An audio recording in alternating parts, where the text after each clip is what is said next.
This defies all logic. How is this possible? These were the words of Admiral Karl Dönitz, commander of the feared German U-boat fleet, upon receiving the first intelligence reports about American naval construction capacity in 1942.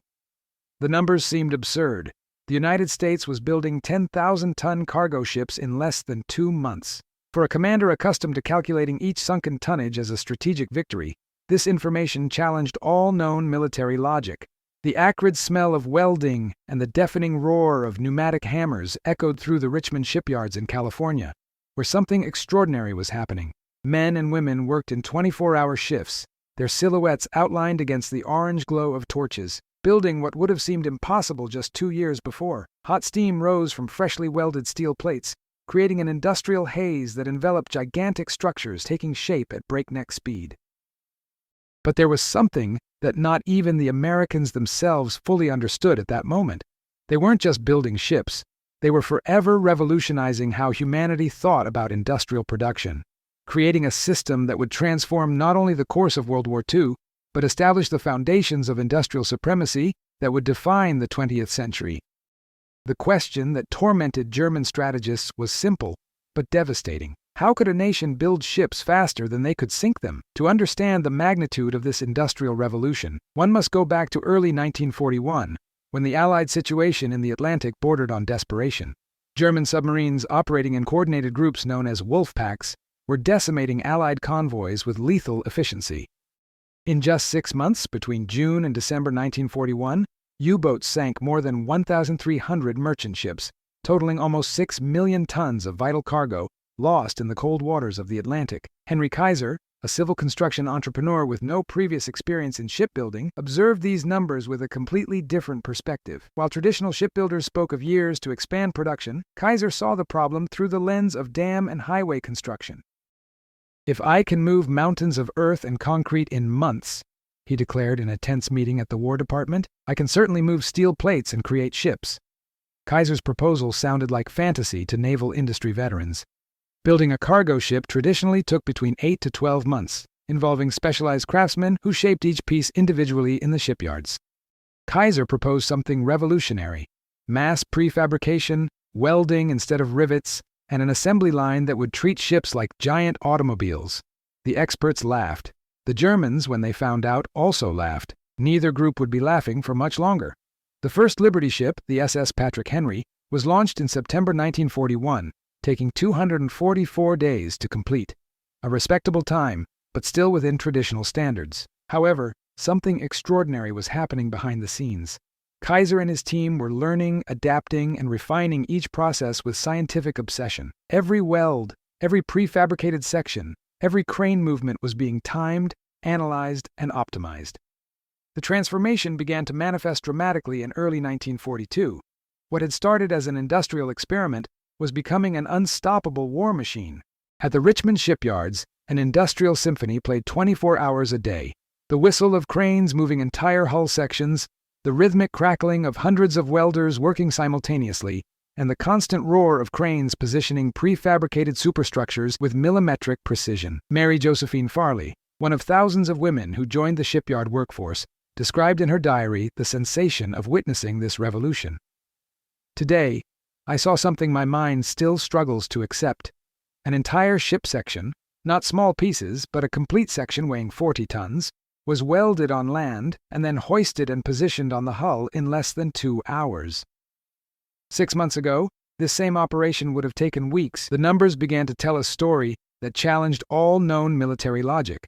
In March 1942, the average construction time had dropped to 105 days. In June, 70 days. In September, just 42 days. But these numbers, impressive as they were, didn't capture the true magnitude of the transformation that was occurring.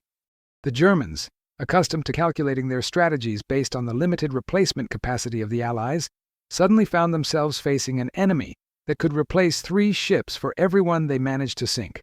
Admiral Dönitz, studying intelligence reports at his headquarters in Lorient, France, began to realize that something fundamental had changed in the war equation. "We are no longer fighting against the British Navy, or even against the American Navy," he confessed to his officers in a classified meeting. "We are fighting against the industrial capacity of an entire nation transformed into a war machine." the submarine war, which was supposed to strangle the Allies, was becoming an impossible race to win. In November 1942, something happened that completely redefined the limits of what was possible in naval construction. At Richmond Shipyard No. 2, a friendly competition between shifts had evolved into something much more significant. The morning shift team, led by Supervisor James Big Jim Thompson, had set a record of 7 days to build a complete Liberty ship. The afternoon shift responded with 6 days. The night shift lowered it to 5 days. What happened on November 12, 1942, transcended any expectation. At 12:01 p.m., the keel of the SS Robert E. Peary was positioned. The air was charged with tension and determination, with thousands of workers moving in perfect industrial choreography. Welders worked in coordinated formations, their flames creating constellations of sparks against the gray California sky. Giant cranes moved prefabricated sections with clockwork precision, while specialized teams installed engines, electrical systems, and navigation equipment in parallel. Robert Bobby Chen, a welder of Chinese origin who had become a legend in the shipyards for his speed and precision, remembered decades later. It wasn't just work. It was as if all of America was welding alongside us. Every spark that jumped from my electrode carried the anger of Pearl Harbor, the determination to win, and the certainty that we were making history. The rhythm was hypnotic, hull sections being welded every 15 minutes, superstructure being installed while paint was still drying on adjacent sections. At 3:29 p.m. on November 16th, just 4 days, 15 hours, and 29 minutes after construction began, the SS Robert E. Peary slid into the waters of San Francisco Bay. The record wasn't just a number, it was a declaration of industrial war. In German bunkers, when the news arrived 3 weeks later through radio intercepts, the silence was deafening. Dönitz's strategic calculations, based on sinking ships faster than the Allies could build them, had become obsolete overnight. The German reaction was one of disbelief, followed by strategic despair. Documents captured after the war revealed that the German Naval High Command initially rejected reports about American construction speed as Allied propaganda impossible to be true. Kapitän zur See Günther Hessler, head of the Anti-Submarine Analysis Division, wrote in a classified memorandum, "If these numbers are accurate, our submarine warfare strategy has not only failed, it has become counterproductive." The mathematics was brutal and inescapable. In 1943, American shipyards were producing 3 Liberty ships per day, not per week, per day. Each German U-boat, operating under ideal conditions, could sink approximately 1 ship per week. With 400 operational U-boats at the height of the submarine campaign, the Germans could sink at most 400 ships per week. The Americans were building more than 1,000 ships in the same period, but the numbers told only part of the story. The real psychological impact came when U-boat commanders began reporting something disturbing. They were encountering the same ships they had sunk weeks before. Not identical ships, literally the same ships, with the same hull numbers, sailing again. What they didn't know was that the Americans had standardized production to such an extent that replacement ships were built with identical specifications, including sequential numbering. Korvettenkapitän Wolfgang Luth, one of the U-boat aces with 43 ships sunk, described in his war diary the growing sense of futility. "It's like fighting an enemy that regenerates faster than we can wound it. For every ship we sink, 3 new ones appear on the horizon. We begin to question whether our mission still makes strategic sense." The psychological warfare had reversed. Instead of terrorizing the Allies, the U-boats were being confronted with their own tactical irrelevance. The impact of the Liberty ships completely transcended the military field, establishing industrial precedents that would echo for decades. The revolution wasn't just in speed, but in the complete reimagining of how complex products could be manufactured.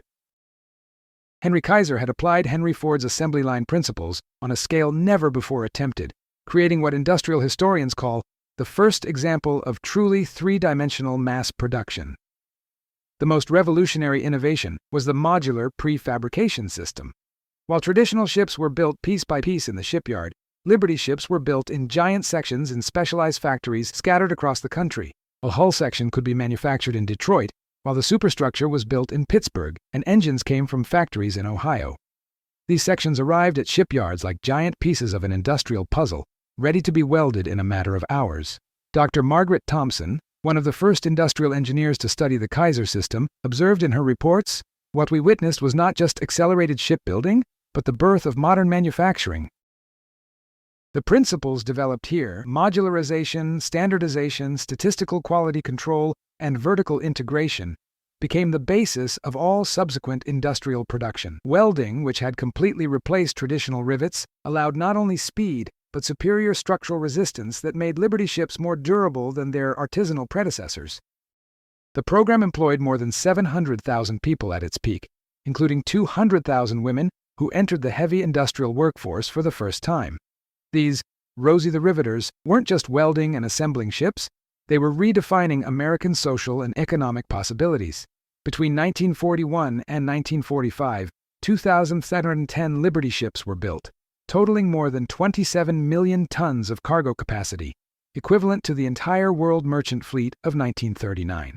When the last Liberty ship, the SS Albert M. Bow, was launched in October 1945, it carried much more than cargo. It carried definitive proof that industrial capacity, when mobilized with vision and determination, could fundamentally alter the world balance of power. The Germans, who had bet their strategy on the limited replacement capacity of the Allies, discovered they had underestimated not only American ingenuity, but the very nature of modern industrial warfare. The legacy of the Liberty ships extended far beyond victory in World War II. The production principles developed by Kaiser became the basis of American industrial supremacy in the post-war period, influencing everything from automobile construction to the space race. NASA, decades later, would apply many of the same concepts of modularization and prefabrication in building the International Space Station. But perhaps the most profound impact was psychological. The Liberty ships proved that apparently insurmountable limits were, in reality, just lack of imagination and will. As Henry Kaiser declared in his final speech about the program, "We didn't just build ships, we built proof that the impossible is just a matter of perspective. When a free nation decides that something must be done, there are no obstacles, only problems waiting for creative solutions." The lesson remains relevant. In moments of crisis, a nation's true strength doesn't reside in its natural resources or even in its technology, but in its capacity to completely reimagine what is possible and transform that vision into tangible reality, one weld at a time.